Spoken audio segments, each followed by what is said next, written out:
Vous savez, nous nous sommes longuement posé la question à savoir s'il fallait accorder environ 4 minutes d'antenne à ce qu'on pourrait appeler une sorte d'épiphénomène.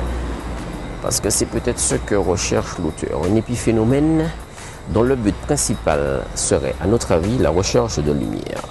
Mais comme disait Hitler, mentez, mentez, il en restera toujours quelque chose, nous on préfère mettre le doigt là où ça fait mal, parce que nous ne sommes pas très chauds pour que la falsification de l'histoire ne devienne une référence. Et vu que je connais l'auteur qui traîne avec lui quelques casseroles et quelques ardoises, je reste sceptique quant à son but avoué pour ce projet qui suscite la polémique. Mais n'exagérons rien, cette polémique c'est entre l'Ermitage et l'Ermitage. Et comme le disait l'excellente Alexandra Arnay, ce n'est pas de l'art, c'est encore moins de la danse, juste de la bêtise. Les habitués des soirées en discothèque ne nous contrediront pas, ce n'est vraiment pas une soirée comme les autres. Et pour cause, ces couples ne dansent pas le zouk, mais le zwinks. En fait, ce sont des candidats. Ils rivalisent pour le titre de meilleur danseur de zwinks, car c'est un concours. Enfin, concours, c'est vite dit. Disons plutôt une soirée de promo orchestrée par celui qui est à l'origine de cette danse atypique, Jean-Marc Templet. Il en a eu l'idée et le chorégraphe Moïse Guipon l'a fait. Je lui ai demandé de prendre au tirage quelque chose de notre tradition, une danse qui s'appelle le mabelo. Et j'ai voulu associer la danse traditionnelle au zouk. Le zouk c'est simple, c'est-à-dire que bon, le mouvement qui t'appelle, très coquin, et puis le côté sensuel qui peut-être qui dérange un peu les gens, avec le frappé du mabelo, qui est très simple. Simple, simple, ça n'engage que celui qui le dit. Mais au-delà de cela, beaucoup s'interrogent sur l'intérêt et la portée de cette danse. Peut-on vraiment parler de phénomène? Sûrement pas.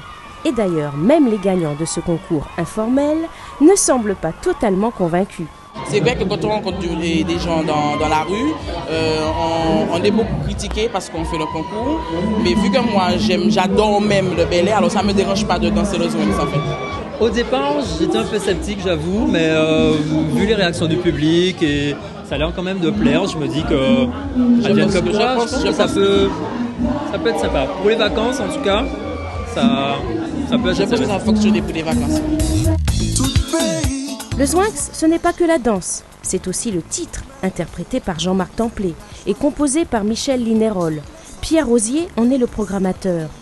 Absent de la bande FM, le titre n'a pas su convaincre les radios, même si les programmateurs d'antenne que nous avons contactés préfèrent s'abstenir de tout commentaire devant la caméra de l'Access. Et pour ce qui est de la danse, elle aussi est loin de faire l'unanimité. Largement controversée, le zwinks a déclenché une véritable polémique entre Jean-Marc Templet et Roland Laouché.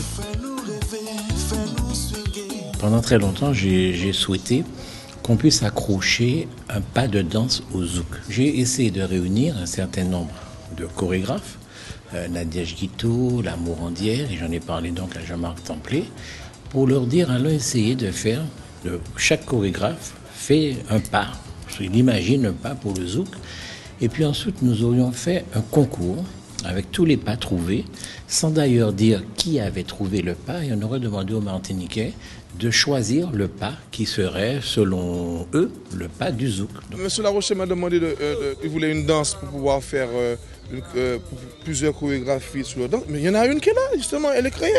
Eh bien, qu'il puisse s'en servir pour, avec tous ces morceaux de chorégraphie, pour puisse faire le concours. C'est toujours la même chose, chaque fois qu'on essaie, à mon avis, de voir grand, de voir haut.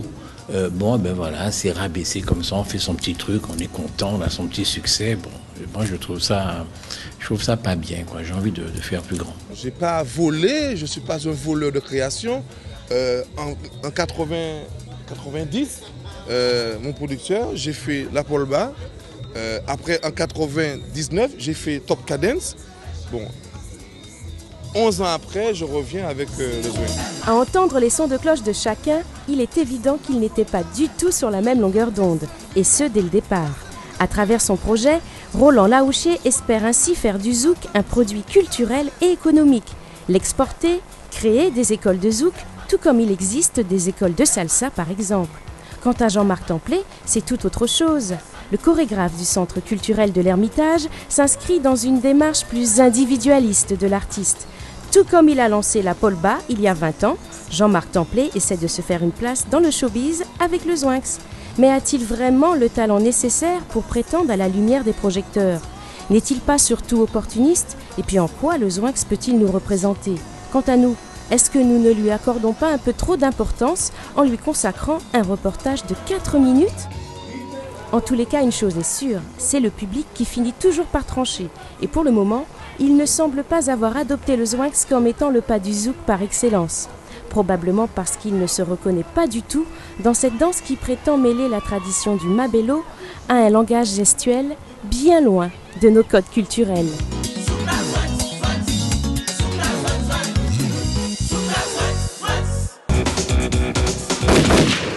Enquête et dossier signé par l'excellente Christine Cupit avec la participation de Gros Frankie H2O et une petite que vous reverrez certainement sur nos antennes, Mahalat. Nous, on l'appelle Tipin, mais on sait pourquoi.